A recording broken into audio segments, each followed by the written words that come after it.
Vamos lá, seja muito bem-vindo, seja muito bem-vinda ao Constitucional na Segunda, o canal para você que está se preparando para a segunda fase do exame de ordem. Aqui nós discutimos estratégias e os conteúdos que certamente vão facilitar a sua aprovação na segunda fase da OAB em Direito Constitucional, é claro. O meu nome é Rafael Aguiar e o tema do episódio de hoje é: seria legítima e, portanto, constitucional o uso de critérios como autodeclaração para o sistema de cotas em concursos públicos estabelecidos pela Lei 12.990 de 2014? Bom, para a gente discutir sobre isso, a gente precisa dar uma analisada em certos aspectos gerais dessa lei que eu acabei de falar, a 12.990. Por quê? Porque o que essa lei estabelece? A Lei 12.990, ela determinou que deveria existir cotas para os negros nos concursos públicos federais. Então, o que ficou decidido, o que ficou determinado pelo Poder Legislativo foi que 20% das vagas oferecidas nos concursos públicos federais, tá, deveriam ser destinadas aos candidatos negros. Isso consta lá do artigo 1º da Lei 12.990, que diz o seguinte, ó: ficam reservadas aos negros 20% das vagas oferecidas nos concursos públicos para provimento de cargos efetivos e empregos públicos no âmbito da administração pública federal. Tá bom? Dito isso, é o seguinte: quais entidades estariam expressamente obrigadas por essa lei? Ainda de acordo com o artigo 1º, todos os órgãos federais, todas as autarquias federais, todas as fundações estatais, seja elas de caráter público ou privado, federais, ou mesmo as empresas públicas e as sociedades de economia mista, que sejam federais, estão obrigadas a seguir esse regramento, o regramento da Lei 12.990 de 2014. E por que que isso é importante? Talvez, sob um ponto de vista prático da sua vida, mas a questão aqui é que essa discussão toda que nós vamos conversar um pouco hoje, ela foi analisada e julgada, né, teve o exame do mérito sobre toda essa discussão, sobre essa legitimidade no uso da autodeclaração, com base nessa lei, numa ADC lá processada e julgada pelo Supremo Tribunal Federal. E aí eu já faço um gancho para você que está se preparando para a segunda fase da OAB Constitucional, que não teve ainda, salvo o melhor juízo, não foi cobrada ainda uma ação declaratória de constitucionalidade, percebe? Já foi cobrada DI, mandado de segurança, recurso de apelação, recurso ordinário, que alguns chamam de recurso ordinário constitucional, recurso extraordinário, mas veja, até a DI por omissão, mas a ADC ainda não foi cobrada. E como essa temática foi solucionada e foi analisada justamente no âmbito de uma ADC, talvez possa ser cobrada na sua prova, tanto por conta da peça prática em si, como eventualmente em relação ao mérito da ação. Então, beleza. Voltando lá para a nossa análise, voltando para a Lei 12.990, nós temos o seguinte: essa lei determinou que a reserva de vagas para os candidatos negros, ela seria aplicada sempre que o número oferecido no certame, no concurso público, fosse pelo menos de 3 vagas. Então, seguinte, se tivesse uma previsão no edital de que o concurso teria pelo menos 3 vagas, tá? Aí nós já teríamos que aí a entidade promotora do concurso já teria que prever 20% dessas vagas destinada aos negros, tá bom? Agora, se o concurso, evidentemente, prevê menos que 3 vagas, aí não teria essa possibilidade de previsão de cotas, tá? Agora é o seguinte, eu acabei de falar que a lei menciona 20% das vagas reservadas aos negros. Tá bom. O problema é que 20% e que se o certame disponibilizar de pelo menos 3 vagas, nós já teríamos 20% dessas vagas destinadas aos negros. Tá bom. Mas como fica se o número de vagas dentro desse 20% for um número fracionado? Por exemplo, o que acontece Em outras palavras, o que acontece se o concurso reservar esses 20% de vagas, né? Só que esse número for fracionado, como por exemplo, no caso de um concurso que prevê 9 vagas. Olha, um concurso que prevê 9 vagas, 20% dessas 9 vagas é 1,8 vaga. E aí, como fica nesse caso, né? Aí a lei já resolve essa situação falando o seguinte, olha, se a fração da vaga, né, no caso que eu dei aqui de exemplo, 1,8. Então, se a fração ela for igual ou maior do que 0,5, ou seja, do que 5 décimos, então o número de vagas ele deve ser aumentado para o primeiro número inteiro subsequente. Nesse caso, 9 vagas, 20% seria 1,8. Como o número decimal ali ele é superior a 0,5, pode ser igual ou superior, mas como ele é superior a 0,5, então, ao invés de 1,8 vaga, né, porque não daria, eu teria 2 vagas destinadas aos candidatos negros. Beleza? Tranquilo até aqui? Agora, por outro lado, se a fração for menor que o 0,5, né, ou seja, se a fração for inferior a 5 décimos, aí o número de vagas ele precisa ser diminuído ao número inteiro imediatamente inferior. Então, por exemplo, você tem um concurso para 16 vagas. 20% dessas vagas dá 3,2, certo? Só que esses 2 décimos, eles é um número inferior ao 5 décimos. Então, as vagas serão arredondadas para baixo, nesse caso, 3 vagas.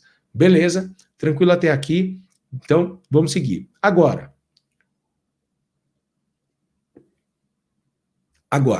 o edital, ele já precisa especificar o número total das vagas que serão reservadas, no caso, aos candidatos negros, seja para o cargo público, seja para o emprego público oferecido.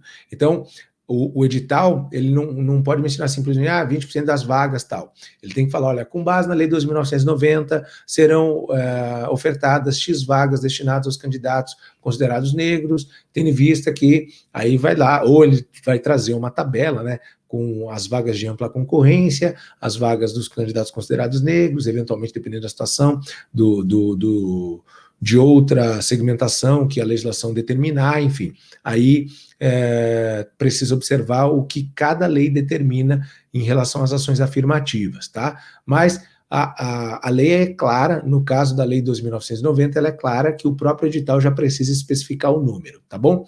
E olha que interessante, lá em 2016, e por isso eu chamei a atenção para o fato de que não só essa temática pode ser apresentada, pode ser questionada na sua prova, seja como questão dissertativa, em vista do princípio da dignidade ou da igualdade, ou enfim, por envolver direitos e garantias fundamentais, que é um tema muito cobrado no exame de ordem, inclusive em segunda fase, seja porque a análise toda desse questionamento que a gente está tratando foi feita em ADC. Tá bom? Então, voltando, olha que interessante. Em 2016, a OAB ela ajuizou uma ação declaratória de constitucionalidade justamente com o fim de defender o que foi exposto lá na Lei 12.990 de 2014. E o que a OAB queria? O que ela pretendia? Ela fez um pedido de que o STF declarasse que essa norma era constitucional, ou seja, que essa lei era plenamente compatível com os ditames da CF. E o que foi que o Supremo decidiu? Ele julgou a ADC totalmente procedente, né? Ele declarou a constitucionalidade da Lei 12.990 de 2014, e isso ocorreu na ADC número 41. O julgamento foi só em 8/6/2017, tá? Mas o ajuizamento foi feito lá em 2016. Até que, considerando os trâmites e a quantidade de processo que tem o Supremo, não foi tão demorado assim. O fato é que o Supremo julgou a Lei 12.990 compatível com a Lei Suprema. E além disso, o Supremo fixou uma tese que deveria ser observada pela administração pública e pelos demais órgãos do Poder Judiciário. Falando o seguinte, a tese era, tá aqui, ó, é constitucional a reserva de 20% das vagas oferecidas nos concursos públicos para provimento de cargos efetivos e empregos públicos no âmbito da administração pública direta e indireta. Claro, aqui A gente tem que lembrar que o Supremo está analisando uma lei que é voltada, é focada para o âmbito federal, como eu disse, tá bom? E aí, olha que interessante, o ministro Barroso, né, o Luiz Roberto Barroso, ele foi o relator dessa ADC. E ele nos seus argumentos, ele expôs uma série de princípios constitucionais, de normas constitucionais interessantíssimas que podem ser apresentadas para a eventual defesa da ADC, né? Voltando aqui para o caso do examinador cobrar isso na sua prova. Então vamos lá. A primeira coisa que ele analisou foi o princípio da igualdade, né? O vetor da isonomia, porque ele falou assim, olha, a isonomia ela precisa ser analisada sob 3 dimensões, né? Por quê? Primeiro que ela proíbe uma hierarquia, né, entre os indivíduos, e ela proíbe também certas diferenciações, desde que isso não tenha fundamento. Então, proíbe 2 coisas o princípio da igualdade: hierarquização dos indivíduos e distinção infundada, tá? Só que, se isso é verdade, e o princípio da isonomia se traduz nessa ideia, também seria verdade que a igualdade, ela transmite um comando, no sentido de que é necessário haver uma certa neutralização de injustiças transitórias e históricas. Essas injustiças sejam históricas, aliás, sejam econômicas, sejam sociais, tá? Para que haja o maior respeito à diferença. Então, o ministro Luiz Roberto Barroso falou, olha, a igualdade, de fato, proíbe a hierarquia entre os indivíduos e a diferença sem fundamento. No entanto, uma outra faceta da igualdade transmite a ideia de que é necessário neutralizar ou buscar neutralizar injustiças históricas, sociais e econômicas, tá? Para que haja um maior respeito exatamente à diferença. Então, na atualidade, essa igualdade, ela se desdobraria, o que eu disse, em 3 dimensões. Eu não, né? O ministro Roberto Barroso. A igualdade formal, a igualdade material e a igualdade como reconhecimento. Bom, Rafa, e o que a gente entende por igualdade formal? A igualdade formal significa dizer que não pode existir privilégio e nem tratamento discriminatório entre os indivíduos, né? É aquela ligada ao chamado Estado liberal, e ela foi, inclusive, idealizada como uma forma de reação aos privilégios, então, da nobreza e do clero, na época. Tá? Só que a igualdade formal, ela pode ser subdividida em 2 aspectos, e olha que interessante. O primeiro aspecto é a igualdade perante a lei, ou seja, é um comando dirigido ao aplicador da lei, seja ele judicial ou administrativo, tá? Por quê? Porque o aplicador da lei, ele precisa fazer com que as normas incidam de maneira impessoal, ou seja, de maneira uniforme para todos aqueles que se encontrem sob a sua incidência. Tá? Então, esse é o primeiro aspecto da igualdade, o aspecto dirigido ao aplicador da lei. E o segundo aspecto, Rafa? O segundo aspecto da igualdade seria um comando direcionado para o próprio legislador. Por quê? Porque o legislador, ele não pode, ou melhor, ele não deve estabelecer discriminações ou mesmo tratamentos diferenciados baseado num fundamento ou em alguns fundamentos que não sejam razoáveis e que não vislumbrem um objetivo legítimo, tá? E aí a igualdade formal aqui seria aquela prevista no artigo 5º caput da CF, em que diz que todos são iguais perante a lei, sem distinção de qualquer natureza. Tá bom? Então, a igualdade formal teria essas 2 subdivisões, essas 2 facetas, a igualdade perante a lei e a igualdade na lei, a igualdade endereçada ao legislador. Tudo bem. O segundo aspecto da igualdade, ou a segunda dimensão da igualdade, como disse o ministro Luiz Roberto Barroso, seria a igualdade material. E o conceito de igualdade material, ele é conexo com aquelas demandas por redistribuição da riqueza e do poder, né? Seria uma espécie de justiça social, tá bom? O desenvolvimento da ideia de igualdade material surgiu lá da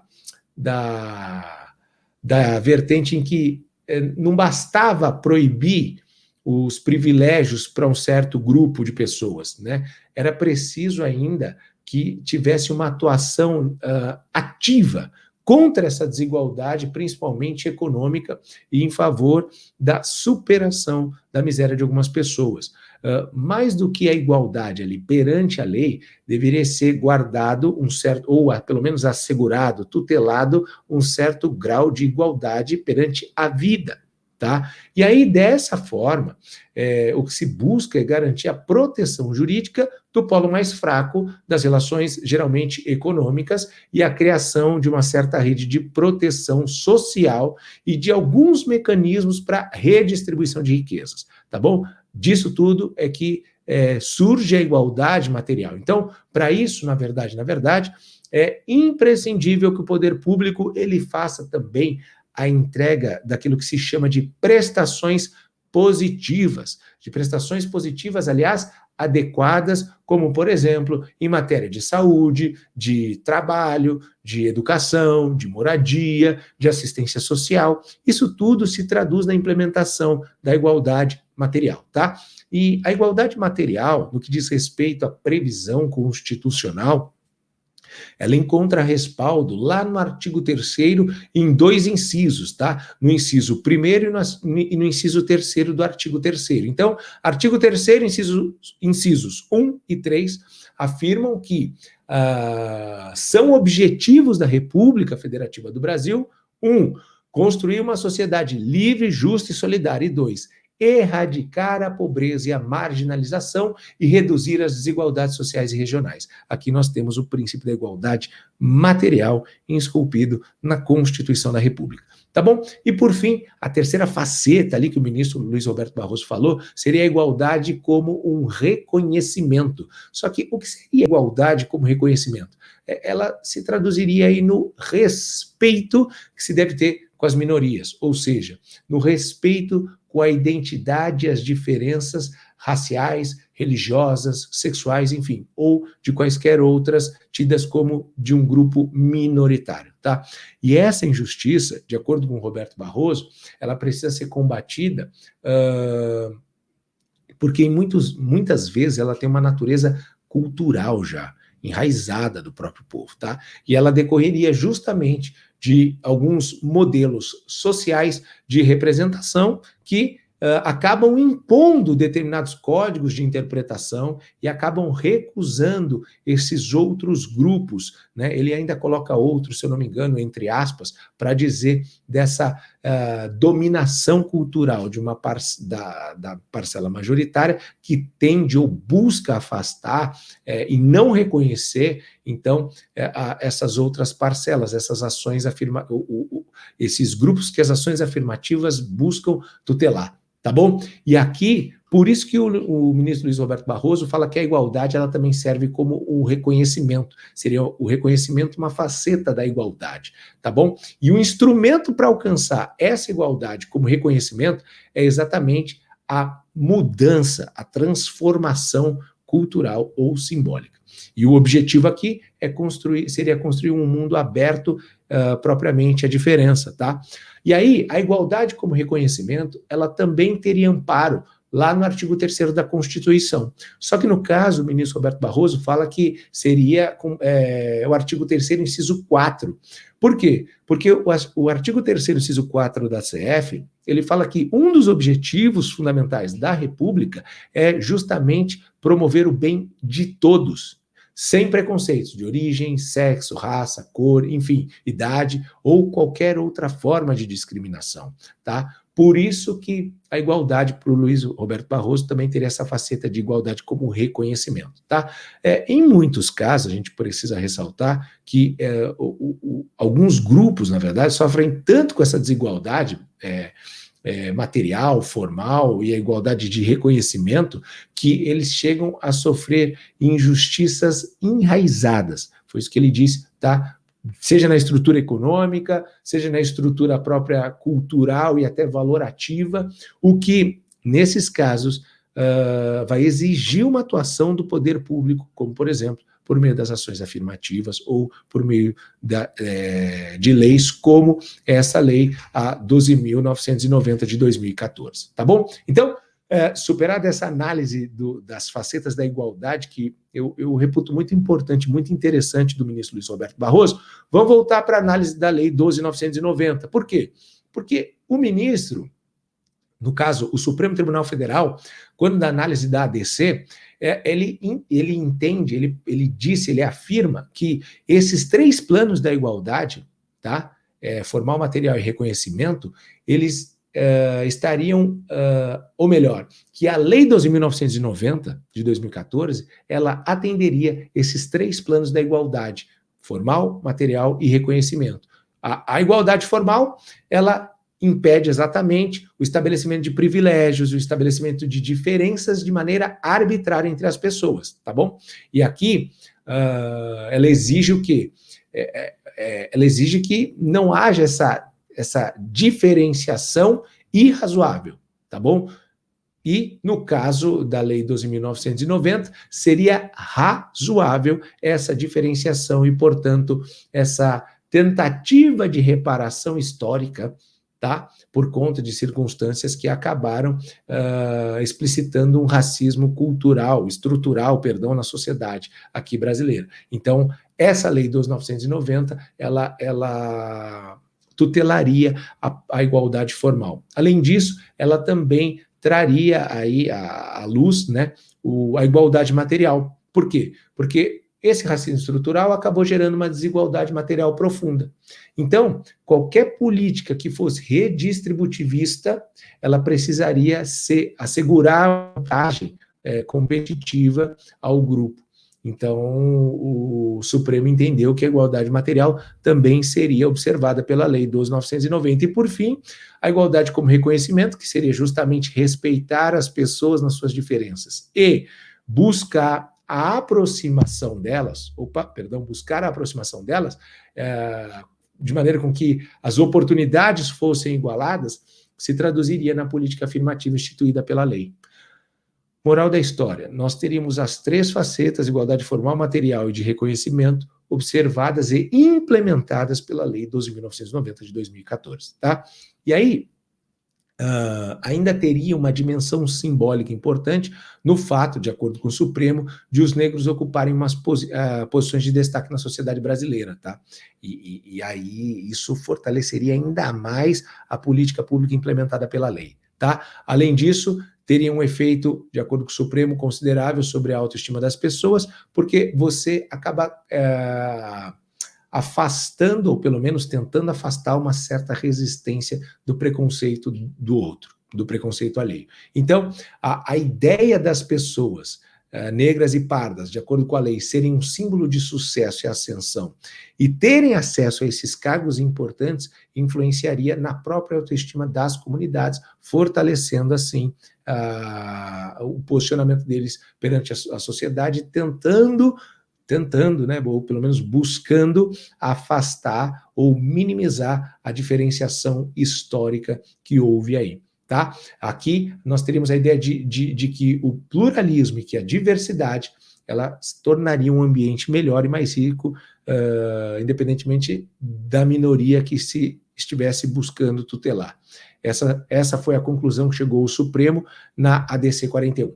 Tá? E aí ele concluiu, então, que a Lei 12.990 ela superaria o teste da igualdade sobre aquelas 3 vertentes. Só que o Supremo foi além. Por que o Supremo foi além, Rafa? Porque o Supremo ainda falou o seguinte, olha, além disso tudo, ou seja, além do princípio da isonomia ser protegido e implementado pela Lei 12.990, essa lei, ela ainda não viola o princípio do concurso público. Pelo contrário, ela reforça o princípio do concurso público, também de caráter constitucional. Por quê? Porque ela determina que, para ser investido nos cargos ou nos empregos, os candidatos negros eles precisam da aprovação no concurso. Então, se eles não atingirem o patamar mínimo lá, eles não vão disputar as vagas. Então, o princípio do concurso público, o princípio constitucional do concurso público, permaneceria absolutamente em voga e protegido, tá?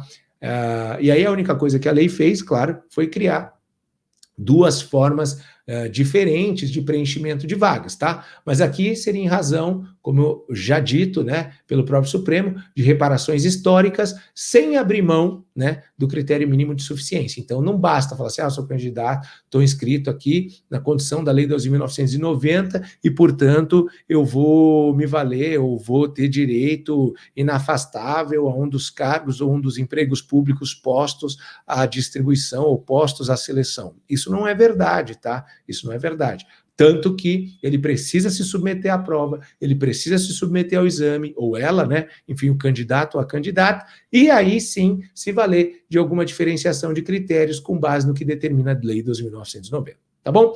Além disso, o Supremo também falou que a Lei 12.990 ela não afronta o princípio da eficiência. Pelo contrário,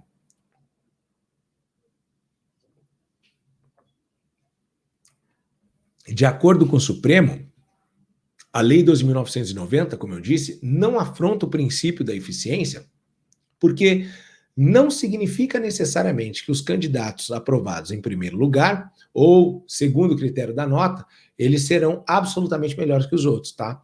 E aí seria a noção, se traduziria na noção da meritocracia, porque a meritocracia deve comportar, sim, algumas nuances que permitam aí a competição e igualdade de condições, né? A ideia aqui seria trazer à baila a igualdade material, tá? Aí você pode até mesmo imaginar não uma violação, mas um ganho, um destaque no princípio da eficiência quando da implementação dessa lei. Por quê? Porque o Supremo fala assim, a vida, de uma maneira geral, ela não se resume a competência técnica, né? A disputas técnicas, né? Ou mesmo a capacidade de pontuar num concurso público. Mas a vida, na verdade, ela tem uma dimensão de compreensão do outro e de variadas realidades. Então, isso não significaria a violação da eficiência, mas a implementação da eficiência, porque a eficiência ela pode ser muito bem-vinda pelo pluralismo e pela diversidade no serviço público, o que seria atingido ou melhoraria ou buscaria ampliar, né, através da lei, da política estabelecida pela lei de 12.990, tá? E o Supremo ainda falou, ainda usou mais um princípio constitucional para resguardar e declarar e confirmar a constitucionalidade da lei 12.990, que foi o seguinte, ele falou que a necessidade de reparação histórica e a ação afirmativa que estava sendo analisada ali, ela não foi resolvida com a simples existência das cotas, né? Então, a simples existência das cotas, por exemplo, na época das universidades públicas, não foi suficiente para resolver a reparação daquilo que deveria ter sido feito, tá? Então, a Lei 12.990 viria como uma forma de tentar efetivamente superar isso, tá? E o impacto dessas cotas, ela não se manifesta no mercado de trabalho de uma maneira automática, tá? Por quê? Porque existe um tempo, né, entre a pessoa, no caso, na época, entrar na faculdade por meio das cotas, se formar, conseguir ingressar no mercado de trabalho, ter que enfrentar certos percalços aí e até, de fato, se posicionar e conseguir um lugar de destaque, né, o seu lugar ao sol, tá? Então, a legislação, essa lei 12.990, ela ajudaria, enfim, a estabelecer, a fortificar o princípio da proporcionalidade, até porque o Supremo ainda continua dizendo assim, olha, essa proporção de 20% que foi estabelecida ali, que o legislador escolheu, mesmo se valendo aquelas balizas, né, de se até 5 décimos arredonda para cima, abaixo disso arredonda para baixo, seria extremamente razoável, tá? Porque como o Supremo fala assim, olha, se essa escolha fosse submetida a um teste mesmo de proporcionalidade em sentido estrito, também não teria nenhum problema, porque 20% em rigor representaria menos da metade do percentual de negros na sociedade brasileira. Então, a lei também passaria nesse critério da análise da proporcionalidade, tá? Dito tudo isso, e voltando para o nosso questionamento inicial, eu pergunto, é legítimo, então, usar o critério da autodeclaração para fins de identificação dos cotistas? E por que eu estou falando isso? Veja bem, Saber que a lei 12.990 é constitucional, show de bola, já é um princípio, a gente já parte de um pressuposto firme no sentido de que é plenamente aceitável.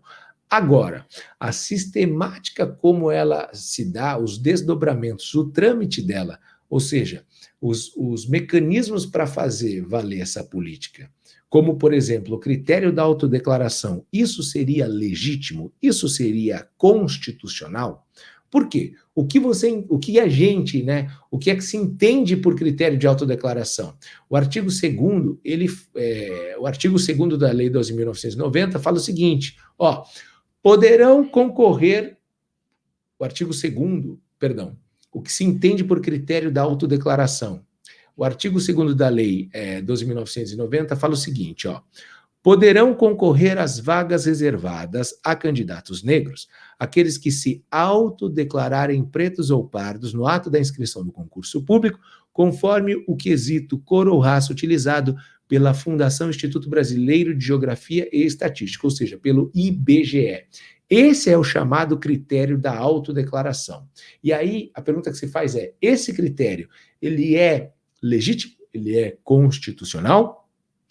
O STF entendeu que o uso do critério da autodeclaração é constitucional, tá? Por quê?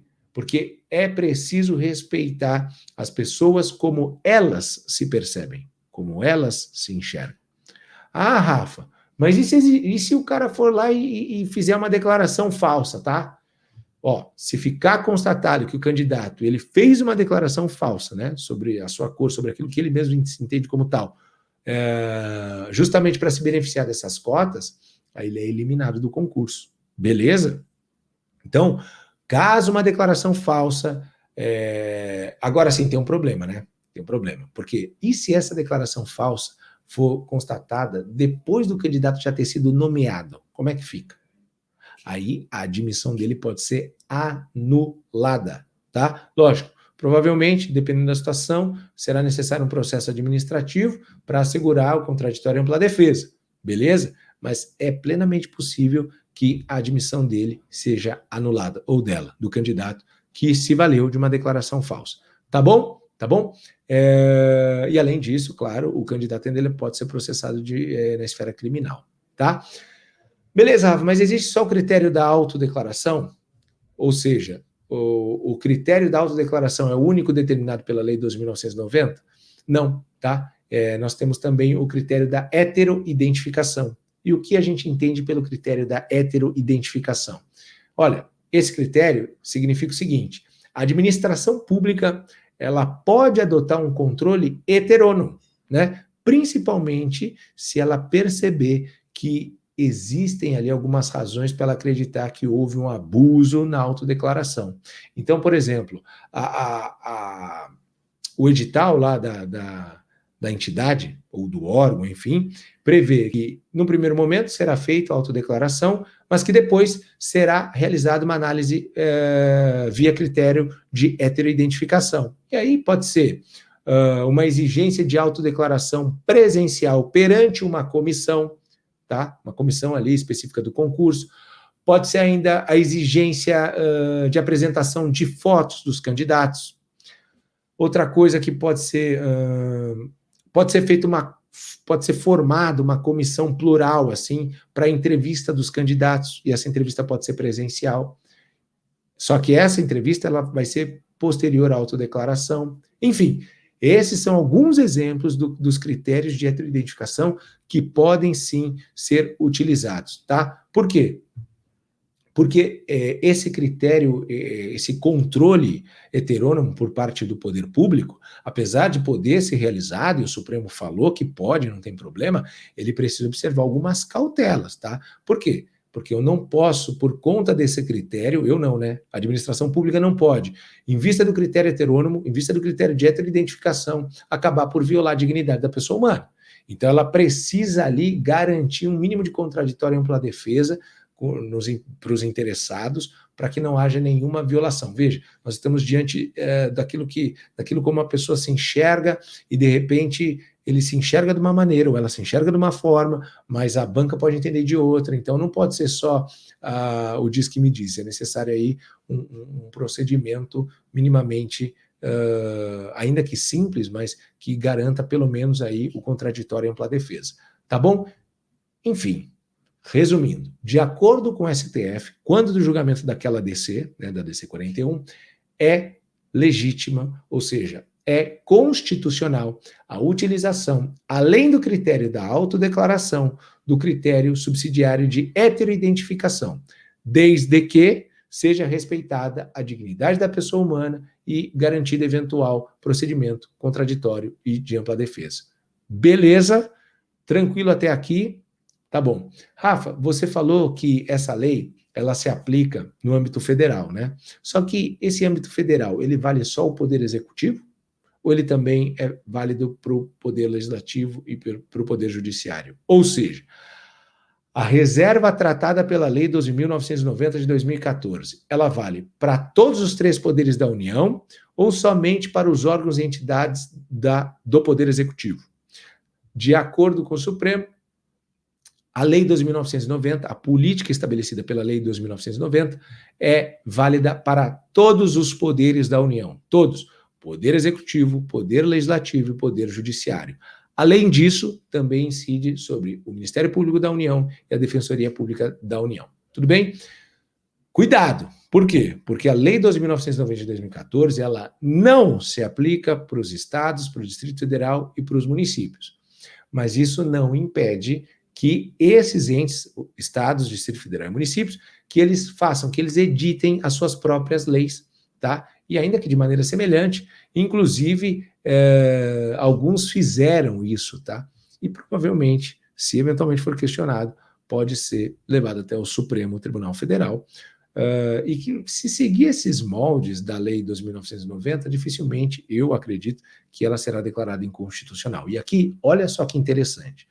Eu falei que esse questionamento pode ser aventado para eventual hipótese de ADC na sua peça prática, ou eventual questão discursiva, já que direitos e garantias fundamentais é uma temática muito cobrada pelo examinador, tá? Pela FGV. Agora, imagine o examinador apresente esse questionamento em face ali do Estado, um controle de constitucionalidade estadual, falando que existe ali, sei lá, um parâmetro de simetria entre as ações de controle objetivas da União e dos Estados. Tá? O que eu quero dizer com isso? Ele traz uma hipótese em que o Estado alfa edita uma lei nos seguintes termos, e aí ele repete os termos da Lei 12.990 como se fosse do Estado alfa. Tá? Só que ele fala que começou a ter muitos julgados e discussões sobre a constitucionalidade ou não da lei, a aplicação ou não da lei, etc. e tal. E aí você foi contratado na condição de procurador do Estado para apresentar a medida judicial cabível. Tá? E aí, nesse caso, olha que interessante, você eventualmente poderia apresentar ali uma ADC, ou, dependendo da questão, o partido político te procurou, o partido político representação na Assembleia, enfim. Né? Pelo princípio da simetria, as ações de controle objetivo podem ser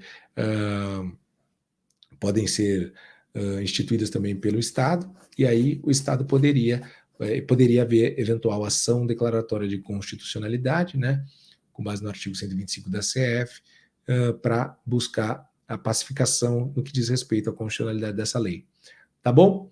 Beleza? Ou mesmo pode ser que o examinador traga exatamente esse questionamento, e aí o partido político de representação no Congresso pede para você ajuizar uma demanda cabível para pacificar a constitucionalidade dessa lei, e aí seria uma hipótese de ADC já processada e julgada pelo Supremo Tribunal Federal. Enfim, exatamente o questionamento que nós temos aqui. Beleza? Show de bola. Vejam que é uma ação julgada já há um tempinho pelo Supremo Tribunal Federal, mas que pode ser perfeitamente questionada no seu exame de ordem, tá?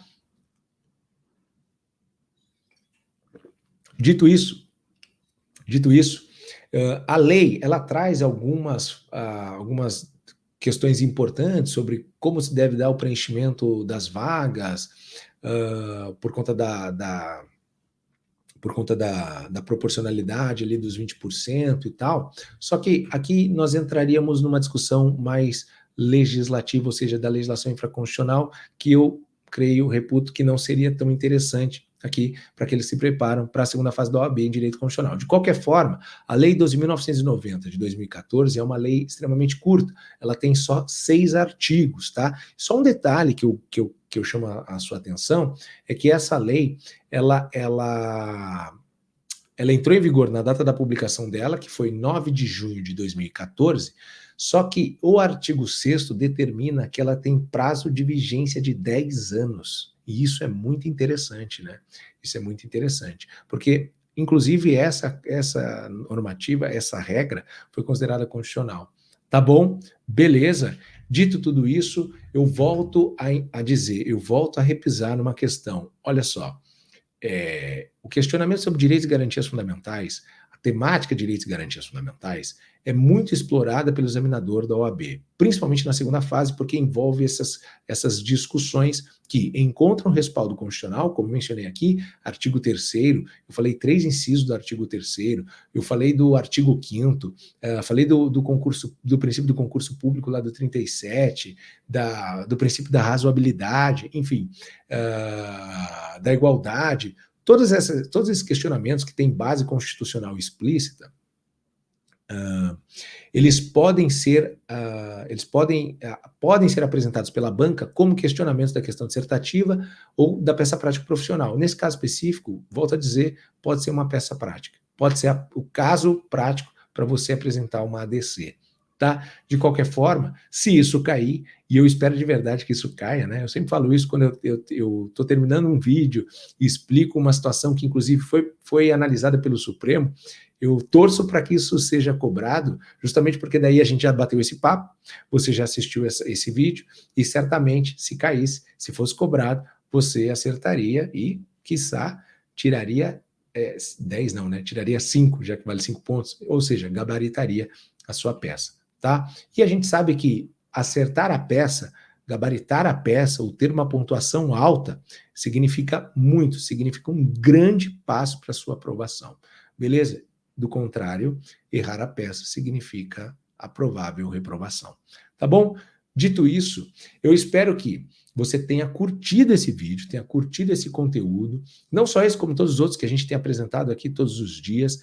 E se você gostou, eu peço para que você se inscreva no nosso canal, dê o seu like, ative o sininho, ative as notificações, porque toda vez que eu entrar aqui ao vivo ou que um conteúdo novo for publicado, você vai ser avisado e vai poder aproveitar tudo isso. Tá? Eu espero que te auxilie de verdade na sua aprovação aí na segunda fase da OAB que está por vir. Outra coisa, se você está gostando, eu também peço para que você me ajude a espalhar essa ideia, me ajude a alcançar aqueles que, assim como você, estão se preparando, estão estudando aí para a segunda fase da OAB em Direito Constitucional. Tá bom? Então, por esse vídeo, eu fico por aqui e eu espero você no nosso próximo encontro. Beleza? Até lá!